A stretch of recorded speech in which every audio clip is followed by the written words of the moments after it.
इसीलिए बहुत सारे लोग फंसते हैं। उनको लगता है कि मैंने इंश्योरेंस ले लिया, चलो कोई बात नहीं, अब एक्सीडेंट होगा तो क्या ही हो जाएगा, इंश्योरेंस कंपनी है।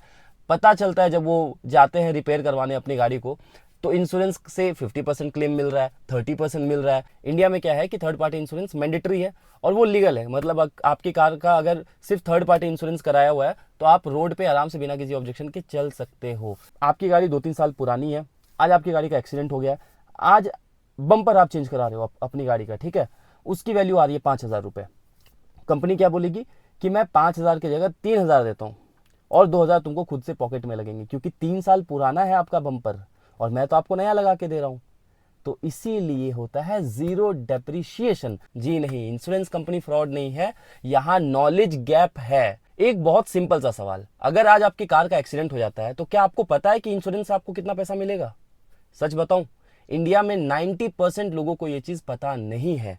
और अगर गलती से क्लेम रिजेक्ट हो गया या क्लेम में भारी कट आ गया तो लोग क्या बोलेंगे? इंश्योरेंस कंपनी फ्रॉड है। जी नहीं, इंश्योरेंस कंपनी फ्रॉड नहीं है, यहाँ नॉलेज गैप है। And that is why I am making this video कि अगर आपको कभी इंश्योरेंस क्लेम करने की जरूरत पड़ गई, किसी आपके रिश्तेदार को जरूरत पड़ गई, किसी दोस्त को जरूरत पड़ गई, तो आप उसकी वहां पे हेल्प कर सको, आपके पास वो बेसिक नॉलेज हो। तो welcome to my channel drive with KK. और इंश्योरेंस की बेसिक नॉलेज के लिए ये वीडियो पूरा देखें। तो सबसे पहले समझते हैं कि कार इंश्योरेंस आखिर होता क्या है। देखो, आप कार लेते हो लेकिन रिस्क किसी और को देते हो। आपकी कार में कुछ भी डैमेज हुआ, कुछ भी प्रॉब्लम हुआ, एक्सीडेंट हो गया, तो रिस्क कौन संभालेगा इसका? Insurance company. कब संभालेगी? तो आप उसके बदले में कुछ पैसे देते हो इंश्योरेंस कंपनी को कि मैंने 14,000 का इंश्योरेंस लिया, 13,000 का लिया, या बिल्कुल बेसिक्स ले लिया 7-8 हज़ार का। लेकिन डैमेज कौन भरेगी? Insurance company. लेकिन इंश्योरेंस कंपनी तब डैमेज भरेगी जब आपने सही तरह का इंश्योरेंस लिया हो। आप ये मत एक्सपेक्ट करो कि आपने बस नाम के लिए इंश्योरेंस ले लिया और आपकी गाड़ी में कुछ भी हो गया तो सारा इंश्योरेंस कंपनी संभालेगी। नहीं, इसीलिए बहुत सारे लोग फंसते हैं। उनको लगता है कि मैंने इंश्योरेंस ले लिया, चलो कोई बात नहीं, अब एक्सीडेंट होगा तो क्या ही हो जाएगा, इंश्योरेंस कंपनी है। पता चलता है जब वो जाते हैं रिपेयर करवाने अपनी गाड़ी को, तो इंश्योरेंस से 50% क्लेम मिल रहा है, 30% मिल रहा है, किसी किसी बॉडी पार्ट्स के क्लेम ही नहीं मिल रहा है। तो इसीलिए इंश्योरेंस का बेसिक नॉलेज होना बहुत जरूरी है, जो कि मैं आपको इस वीडियो में बताने वाला हूं। अब सुनो, लोग सबसे बड़ी गलती कहां करते हैं? तो लोग क्या करते हैं, सिर्फ थर्ड पार्टी इंश्योरेंस लेके बैठ जाते हैं। इंडिया में क्या है कि थर्ड पार्टी इंश्योरेंस मैंडेटरी है और वो लीगल है। मतलब आपकी कार का अगर सिर्फ थर्ड पार्टी इंश्योरेंस कराया हुआ है तो आप रोड पे आराम से बिना किसी ऑब्जेक्शन के चल सकते हो। लेकिन थर्ड पार्टी इंश्योरेंस क्या होता है? थर्ड पार्टी इंश्योरेंस मतलब होता है कि थर्ड पार्टी, आपको अपनी गाड़ी का इंश्योरेंस और इंश्योरेंस कंपनी से कोई लेना देना नहीं है। थर्ड पार्टी इंश्योरेंस मतलब आप कहीं पे चल रहे हो गाड़ी लेके, आपने किसी को ठोक दिया, आपकी गाड़ी का एक्सीडेंट हो गया सामने वाली गाड़ी से, तो आप एलिजिबल होगे कि सामने वाली गाड़ी का इंश्योरेंस आप खुद कवर करवा सकते हो। आप समझे? अगर मेरी कोई एक ए गाड़ी है और वो बी गाड़ी से टकरा गई, तो आप बी गाड़ी का इंश्योरेंस भर पाओगे, लेकिन आपकी गाड़ी में जो डैमेज हुआ, चाहे वो 1 लाख का हो, 2 लाख का हो, 50,000 का हो, 10,000 का हो, सारा एक एक पैसा आपको अपनी पॉकेट से भरना पड़ेगा। अब लोग आखिर थर्ड पार्टी इंश्योरेंस लेके चलते क्यों है? सिर्फ तो बहुत सस्ते में मिल जाता है, 4-5 हज़ार में जो है आपको 1 साल का थर्ड पार्टी इंश्योरेंस अगर मिल रहा है, तो लोग सोचते हैं अरे और क्यों पैसे खर्च करने हैं यार, थर्ड पार्टी लेते हैं, निकल जाते हैं, एक्सीडेंट थोड़ी होगा। इसीलिए सबसे ज्यादा प्रॉब्लम लोगों को होती है। और जिनको नॉलेज नहीं होता वो क्या बोलते हैं, मैंने इंश्योरेंस लिया हुआ है फिर भी मेरा कवर क्यों नहीं हो रहा? अरे मैंने तो 5-6 हज़ार दिए इंश्योरेंस के इस साल। लेकिन उनको पता ही नहीं होता कि उन्होंने सिर्फ थर्ड पार्टी इंश्योरेंस लेके वो बैठे हुए हैं। फिर क्या बोलते हैं, अरे इंश्योरेंस कंपनी फ्रॉड है। नहीं नहीं नहीं नहीं, यहाँ पे नॉलेज चाहिए, इसीलिए सिर्फ बेसिक्स नॉलेज ही काफ़ी है। अब आखिर इस चीज़ से कैसे बचे? तो इस चीज़ से बचने के लिए हमें दूसरे टाइप के इंश्योरेंस के बारे में जानना जरूरी है, which is called comprehensive insurance. तो कॉम्प्रिहेंसिव इंश्योरेंस मतलब क्या होता है कि खुद की गाड़ी का इंश्योरेंस, मतलब खुद की गाड़ी का जो डैमेज का इंश्योरेंस होगा वो प्लस थर्ड पार्टी दोनों इसमें कवर हो जाता है। तो कॉम्प्रिहेंसिव इंश्योरेंस में कौन सी सारी चीजें कवर होती है? क्या सारी चीजें कवर हो जाती है? नहीं।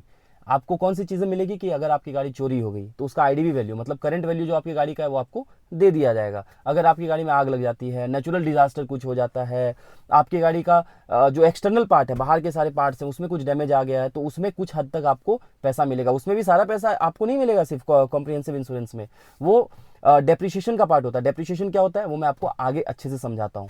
तो अगर आप ये सोच रहे हो कि आपने कॉम्प्रिहेंसिव इंश्योरेंस ले लिया तो आपका सारा कुछ कवर हो गया, तो ऐसा नहीं है। जी हाँ, बहुत सारा कुछ कवर हो जाएगा। मान लो आपकी गाड़ी में 1 लाख का खर्चा हुआ तो 50 से 60 हज़ार जो आपका कवर हो जाएगा, फिर भी आपको 40 हज़ार तक देने पड़ सकते हैं। तो this is also high risk thing. तो सिर्फ कॉम्प्रिहेंसिव इंश्योरेंस लेना मतलब ये एक्सपेक्ट मत करना कि आपकी गाड़ी का सारा खर्चा इंश्योरेंस कंपनी उठा लेती है। और इस चीज से बचने के लिए क्या हमें करना पड़ता है, उसको बोलते हैं एड ऑन्स। मतलब कुछ कुछ इंश्योरेंस कंपनी को थोड़ा और पैसा देना पड़ता है कुछ कुछ चीजों के लिए, जिससे आपकी लगभग सारी चीजें कवर हो जाएगी। तो 3 एड ऑन्स के बारे में मैं इस वीडियो में बात करूंगा जो सबसे ज्यादा जरूरी है। ठीक है, अब सबसे पहला एड ऑन क्या है, तो डेप्रिशिएशन कट, जीरो डेप्रिशिएशन। ये क्या होता है, जीरो डेप्रिशिएशन क्या होता है? तो आप ये सोचो कि आपकी गाड़ी 2-3 साल पुरानी है, आज आपकी गाड़ी का एक्सीडेंट हो गया, आज बम्पर आप चेंज करा रहे हो अपनी गाड़ी का, ठीक है, उसकी वैल्यू आ रही है 5,000 रुपये। कंपनी क्या बोलेगी कि मैं 5,000 की जगह 3,000 देता हूँ और 2,000 तुमको खुद से पॉकेट में लगेंगे, क्योंकि 3 साल पुराना है आपका बम्पर और मैं तो आपको नया लगा के दे रहा हूँ। तो इसीलिए होता है जीरो डेप्रिशिएशन। तो कॉम्प्रिहेंसिव इंश्योरेंस के साथ अगर आप एड ऑन कर लो जीरो डेप्रिशिएशन, तो आपके जो ये सारे बाहर के पार्ट्स हैं, बम्पर हो गया, पेंट वेंट हो गया, या बहुत सारी चीजें जो होती है, उसमें क्या होगा, जो भी चीजें चेंज होगी उसमें क्या होगा कि आपको पूरा पैसा कंपनी देगी। इसमें ये नहीं होगा कि 5,000 की चीज है तो आपको 2,000 पॉकेट से लगाना पड़ रहा है, 3,000 कंपनी दे रही है, नहीं, 5 के 5,000 इसमें कंपनी देगी। तो डेप्रिशिएशन, जीरो डेप्रिशिएशन आपको लेना चाहिए। तो ये एड ऑन मस्ट है, मैं तो बिल्कुल आपको रिकमेंड करूंगा। दूसरी चीज क्या है, इंजन प्रोटेक्शन एड ऑन। अब इंजन प्रोटेक्शन ऐसा नहीं है कि बिल्कुल आपको लेना ही चाहिए, क्योंकि देखिए गाड़ी में जो इंजन अटैच्ड आता है ना, उसमें नॉर्मली प्रॉब्लम नहीं होती है। आपने बहुत कम सुना होगा कि यार 1 साल में इसका इंजन ही चला गया, होते हैं 1000 में से 1 केस ऐसे होते हैं, लेकिन जरूरी नहीं है। लेकिन क्या होता है ना कि बहुत सारे फ्लडेड एरिया होते हैं, या पानी अगर इंजन में बहुत ज़्यादा घुस जाता है तो इंजन काम करना बंद कर देता है, ऑयल लीकेज हो जाता है, वो इंजन में पूरा फैल जाता है, उसमें आपका इंजन डैमेज हो सकता है। तो नॉर्मली क्या होता है ना कि आप जो कॉम्प्रिहेंसिव इंश्योरेंस लोगे उसमें इंजन की चीज़ें कवर नहीं होगी, क्योंकि इंजन में बहुत सारा पैसा लगता है, 50,000 लगता है, 1,00,000 रुपए तक लगते हैं, या उससे भी ज़्यादा लगते हैं, क्योंकि engine is the main thing of the car, है ना। तो अगर आप इंजन प्रोटेक्शन लेते हो तो क्या होगा कि आप सोचो कि आपके एरिया में फ्लड आया, चलो फ्लड नहीं आया, बट किसी रीजन से पानी बहुत ज़्यादा घुस गया इंजन में और इंजन काम करना बंद कर दिया, तो आपको अच्छा खासा पॉकेट से खर्चा पड़ जाएगा, 50,000 तक, 1,00,000 तक आपको पड़ जाएगा। उस केस में अगर आपने इंजन प्रोटेक्शन लेके रखा है तो क्या होगा कि इंश्योरेंस कंपनी बोलेगी अरे इसने तो इंजन प्रोटेक्शन लिया हुआ है, तो इंश्योरेंस कंपनी ही उसका चार्ज भरेगी, आपको भरने का जरूरत नहीं है। थोड़े से पैसे दोगे आप और आपको इंजन प्रोटेक्शन का भी जो है आपको प्रोटेक्शन मिल जाएगा अपनी कार के साथ। तो मैं बिल्कुल रिकमेंड करूंगा, अगर आपकी कार नहीं है, देखो ऐसे भी अगर आपकी कार 5-6 साल से पुरानी है ना, तो आपको इंजन प्रोटेक्शन इंश्योरेंस कंपनी ही नहीं देगी कि भैया आपका ऑलरेडी इतनी पुरानी कार हो चुकी है, इंजन आपका कभी भी खराब हो सकता है, तो वो लोग नहीं देती है इंजन प्रोटेक्शन। बट अगर आपकी कार नहीं है, 2-3 साल 4 साल तक है, तो आप इंजन प्रोटेक्शन जरूर लो। अब तीसरी बात करते हैं, रोड साइड असिस्टेंस। यह है तीसरा एड ऑन। ये भी लेना बहुत ज़्यादा ज़रूरी है। क्यों ज़रूरी है? क्योंकि अगर आपकी कार चल रही है और आपकी कार ब्रेक डाउन हो गई, ठीक है, आपकी कार चल रही है रोड पे, आपकी कार ब्रेक डाउन हो गई, सामने कोई भी जो है मैकेनिक वगैरह नहीं है, कुछ भी नहीं है, तो आप उस टाइम क्या करोगे, फंस जाओगे। तो आप क्या कर सकते हो, कॉल करो, सीधा अपनी कंपनी को कॉल करो। मारुति सुजुकी है, चलो मारुति सुजुकी को कॉल करो, वो लोग आएंगे, गाड़ी को टो करके ले जाएंगे, ठीक है। अब वो जो टोइंग वाला चीज़ है, समझ रहे हो, पंचर ही हो गया या कुछ हो गया, तो वो लोग आएंगे, बना देंगे, पैसा ले लेंगे आपसे। टोइंग वाली, मान लो आपकी गाड़ी इतनी ज़्यादा ख़राब हो गई कि आपकी गाड़ी वहाँ पे नहीं बन सकती है, वो लोग टो करके ले जाएंगे अपने यहाँ, वहाँ पे बनाएंगे, ठीक है। तो उसका जो चार्ज पड़ेगा वो भी आपको देना होगा। तो अगर आपने रोड साइड असिस्टेंट ले लिया, बहुत कम चार्ज पड़ते हैं इसके, 1,000 रुपये से नीचे ही पड़ते हैं हमेशा रोड साइड असिस्टेंस के।